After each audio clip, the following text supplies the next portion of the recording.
If you've got a Samsung frame TV, I'm going to show you a little trick to get Bell Fibe TV on your frame.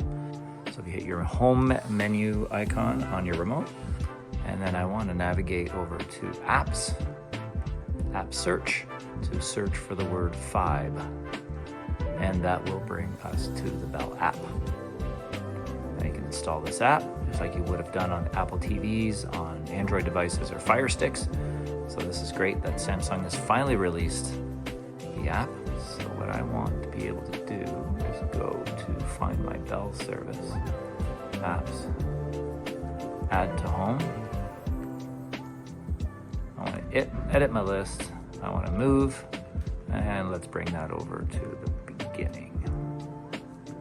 If you have Bell Internet at home, you would do auto login, which would then discover that you have a Bell service package, Bell TV package at your house, and automatically launch. So here I'm at work, so I don't have that. I'm going to do a manual login. So following the login, I've just logged in, and now I've got my Bell TV service configured for my account. Let's see what's trending.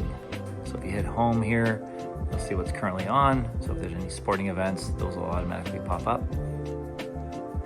So here's my Bell TV service.